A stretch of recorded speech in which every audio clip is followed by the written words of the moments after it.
So we are now about a week into season 2 of Star Wars Hunters, and that means, of course, it is time to re-rank all of the hunters in this game. I did this at the start of season 1, and I think I did it just before launch as well. And this is something I will be doing every single season to kind of re-evaluate the situation, because obviously with a new hunter like Chaos, as well as getting a few patches to some of these hunters as well, it does mean that the meta and just the overall balance is going to change just a little bit. So we're going to jump into it today. Now, the last one was quite divisive, I'm not going to lie. I did get flamed quite a bit in the comments, and I'll get to that in a second because I'm pretty much prepared to eat my own words today on a few of the choices that I had there. So without wasting any time, we're going to get stuck straight into it, and I'm just going to go through them in order rather than trying to put them from best to worst straight away, because I do find that makes these a little bit more sort of difficult to do, which I think makes them sort of better viewing. So starting off with Chaos, I'm not gonna lie, I really like Chaos quite a bit. I've used her pretty much like 90% of the time since the start of this season. Maybe 90% is a bit too much, maybe about 80%, because I have pretty much played every single other hunter in the last week just to kind of get a grips of, you know, how they feel at the moment. But I won't lie, I've been playing a lot of Chaos just because obviously she is the new hunter now. She feels pretty solid and very usable in ranked. I'm not quite confident enough to say just yet that she deserves to go into the meta tier. I think she potentially could be. I think it'll probably take another couple of weeks to kind of see what the actual meta is in ranked, but I think for now I'm going to put her in great. I think she is definitely usable. You can do really well and actually have a big say in ranked matches, but I'm not 100% sure just yet if she is going to make it to that meta tier. So I'm going to put her there for now. Overall though, super fun to play. She's very unique. So I'm a big fan of Chaos and very happy that we're getting new hunters that do feel very unique from everyone else. Obviously, we've already got a lot of tanks, and I was a bit skeptical getting another tank. I was kind of a little bit confused about that when the tanks were running rampant in season 1, but she feels very, very different than the rest of them. So big fan of Chaos, and I think for now anyway, I'll reshuffle this at the end, but I think for now she goes into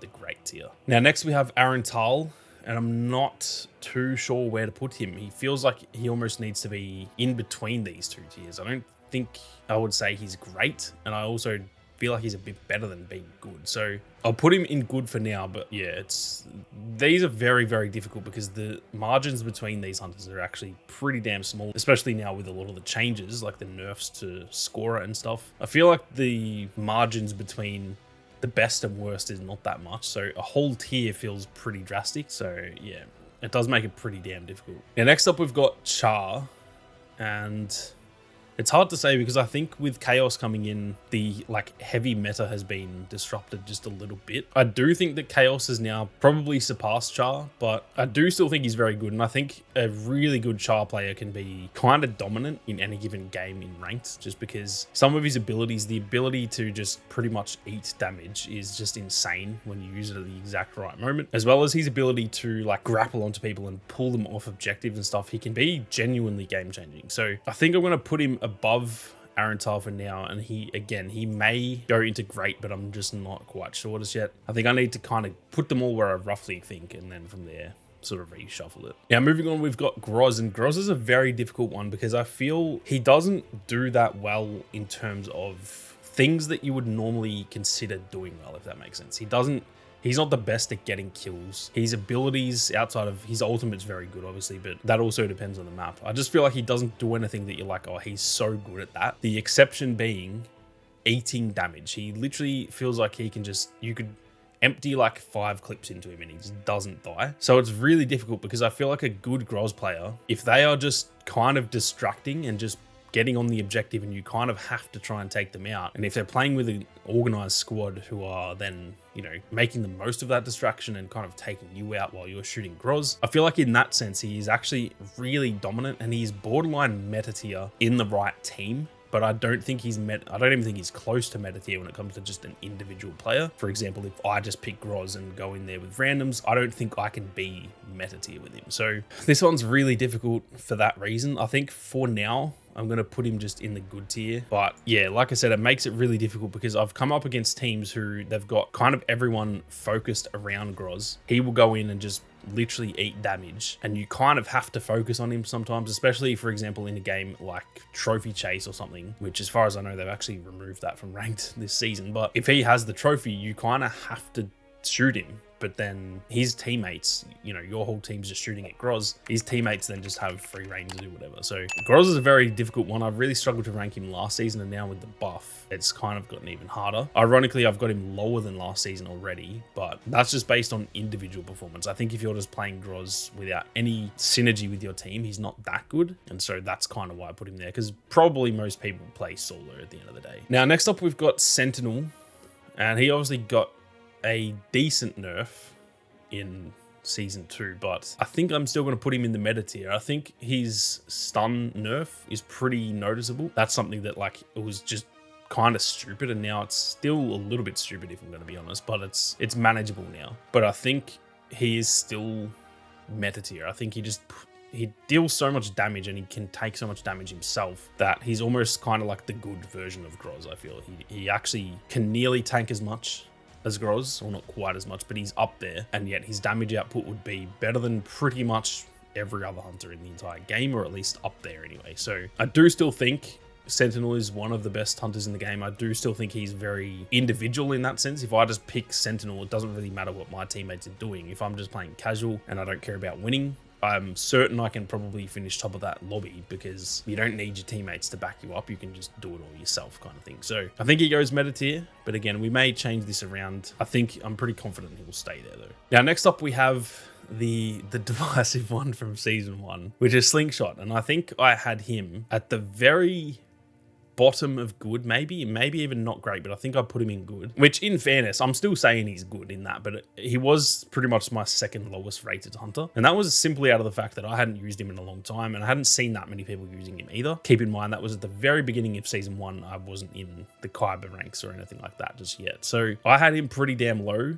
I had him literally here last season, and yet I am now going to put him in meta tier, which about midway through season 1, that change happened for me. This isn't like a recent thing. I've pretty much become a Slingshot main since halfway through season 1, just because I hadn't used him in a while, and I used him and realized how freaking good he is. He's also very fun. He's got a playstyle that I generally do tend to play in a lot of shooters that I play. And so yeah, I think Slingshot is like a good Slingshot player.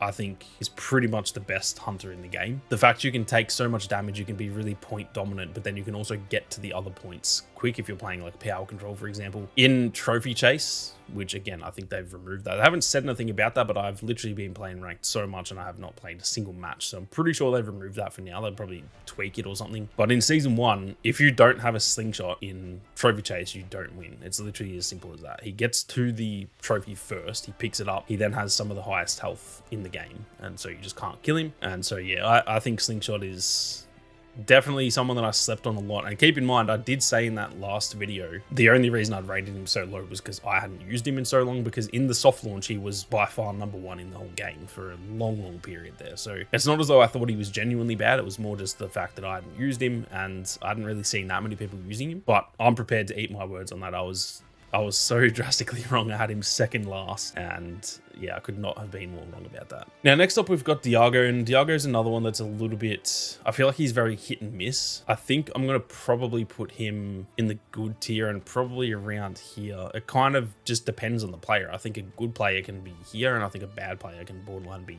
here, but I think I'll put him just above Groz in the right hands, and mostly in specific moments. I feel like throughout an entire game, he's not really going to dominate that often, but I think in specific moments, especially his ultimate is very good. So yeah, he's still decent, but I think he has dropped a little bit compared to what I thought he was at the start of season 1. Now, next up, we've got Amara Vex, and for me, even though she did get a little buff in this season, I do still think she's lacking something. I feel like she needs another ability. She really only has the missile and then the ability to grapple, which, for example, with Diago, that's not even an ability. You literally just double jump and he'll grapple, so that's not like taking an ability slot, whereas for Amara it is. So she's got a very good ultimate. Even then, she has one of the few ultimates where you can kill her while she's using it. If you look at someone like Utuni, his is really good too, but there gets to a certain point, I think it's after like a few seconds of starting it, he becomes pretty much unkillable. Whereas there's so many times I'm shooting Amara Vex in the head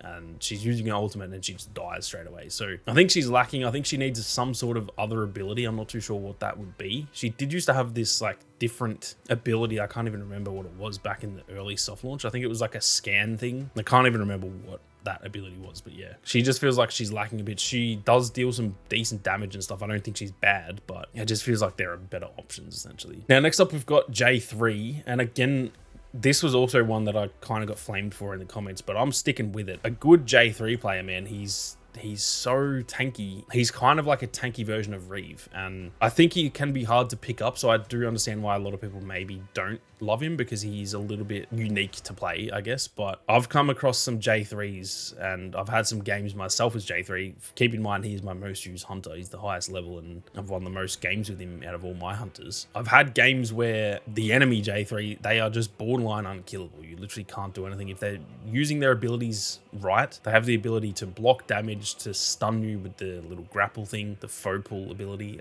His ultimate's absolutely clapped. If you get trapped in an area, if you and your whole team are in that area and he pops that ultimate, you're all dead. There's not really much you can do about that. So I just think he's a little bit slept on personally. I am prepared to get roasted again in the comments, because that seemed to be the thing last time. I was actually kind of surprised about that one. A lot of people were really disagreeing with that, but yeah, I do think a good J3 can be really, really solid. Again, if you're not that good at him, he probably goes down here, to be honest. He is very hard to pick up, I think. But man, I think he's a very, very slept on hunter in this game. Now, next up, we have got Reeve, who I think I'm going to put in meta tier. I think she's someone who I've kind of noticed I'm slowly becoming a Reeve main. And when I say main, I tend to have like multiple different mains, kind of one from each class. So like I'm kind of a Slingshot main and a Reeve main, and I have been a scorer main. I'm not too sure now with the nerf and stuff. Probably going to switch more to Zaina or even Sprocket, to be honest. But I've kind of noticed that I've just happened to become a Reeve main, and that's because she's really, really solid. Kind of similar to J3. I think if you're not that good with Reeve, she can be very difficult, just because obviously she doesn't have much health and you have to get up close and personal and stuff. So I understand if people don't agree with that,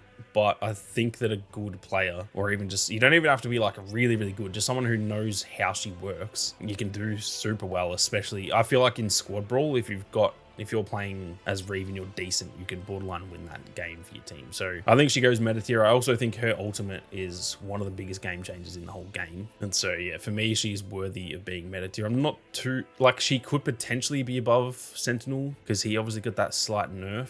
But I do think Sentinel's easier to play, so I'll probably put him above her for like the majority of the population. Just, I think people who are easy to pick up and play, that makes them kind of better, if that makes sense. But yeah, I think she definitely deserves meta tier. Now, next up we have got Utuni, and I'm not too sure where to put Utuni. Looking at this now, I'm going to put Charr into great, because I do still think coming up against a good Charr in ranked, you borderline just can't do anything. And then I think with that, I'm going to put Utuni somewhere around here. I don't really know. I feel like he's individually better than Groz. Like I was saying before about Groz, he does a little bit rely on teammates. I don't think you need to as much with Utuni. So I think I put these boys around the middle of good tier. I think they're also very fun to play too. But at least for me personally, I do struggle a little bit playing as Utuni, but they are definitely a lot of fun to play. Now, ironically, we've got the 3 support hunters left, and the meta has definitely changed a little bit here between these 3. With Scorer, I'm not too sure. The nerf is noticeable. I think she is no longer like the clear best in the game. I think she still goes meta tier. I do still think that she is the best or the easiest support hunter to pick up. And I do still think if you've got a good scorer, like, yeah, that can still be a massive play for your team. So I'm going to put her in meta, but she is nowhere near as dominant as she was in season 1, which is good. She was pretty much just overpowered, and her ultimate was just like ridiculous. So it's good that they've nerfed her, but I do still think she is very solid, and I have no issue with that. I don't need them to nerf her to be the worst in the game or anything like that. She does feel a lot more balanced now, but I think she also still feels pretty damn solid. So I think she goes meta tier. I'm not 100% sure. That one's like bordering on here and here, but I think she goes meta tier for me. Next up, we have Sprocket, and this is one that I kind of took the piss out of this a little bit in the last one and didn't so much get roasted for it in the comments. It was more people just like, oh damn, you're kind of being a bit harsh on Sprocket. I had him in the useless tier. Now, when I put him there, it's partly a joke. I don't think anyone in this game, like, I think the worst in the game is in the good tier. I think you can do well with literally every single hunter. But I pretty much put him here because it was kind of like scorer. What's the point in playing him if you're going to be a support hunter? You may as well play scorer. I will say I've come across some very, very good Sprocket players who made me really question how bad he actually is. And I also saw him a lot when I was from like sort of Kyber 3 to Kyber 1 last season, trying to get that final push into Kyber 1. I came up against a lot of Sprockets and also had a few on my team as well. And they actually did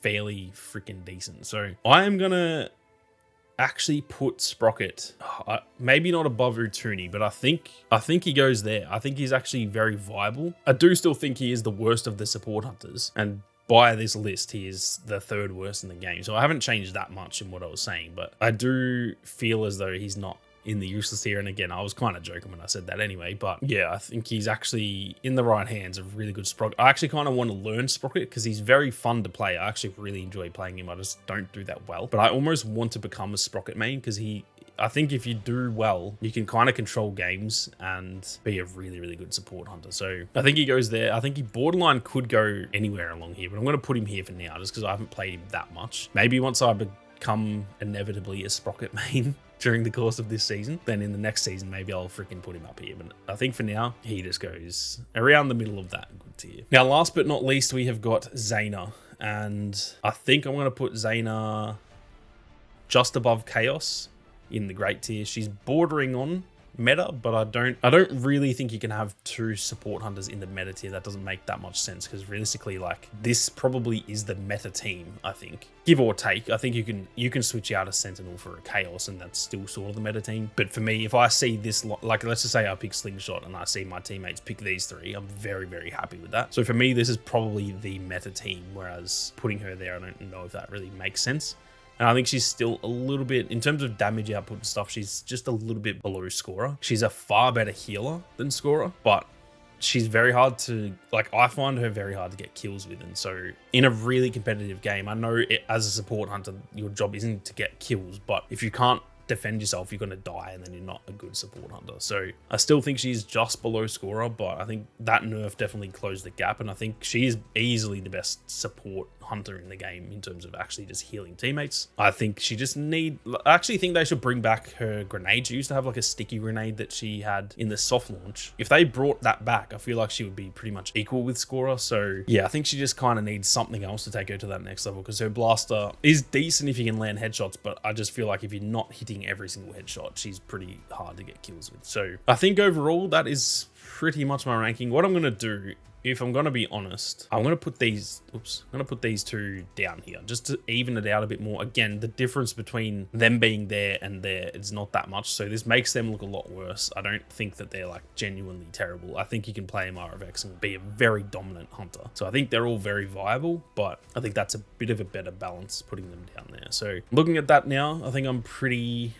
happy with that. You know what? I'm going to put Charr above J3. I think that's fair. Charr just sometimes is literally impossible to kill. So like I said before, if you literally swapped those two, I don't think that changes the meta team. I think this team's pretty much going to dominate most ranked matches. So I think Charr's very good, but yeah, I think he goes down there for now, just above J3. But that is it for my season 2 rankings. I am once again prepared to be absolutely flamed in the comments section, so please do let me know what you agree or disagree with. Please do leave your own rankings as well, and I'm keen to hear from all the players who inevitably let everyone know that they are in Kyber 1 already and that their whole life depends on it. So leave those comments down below. But with that being said, thank you all very much for watching. You guys have a great day, and may the force be with you always.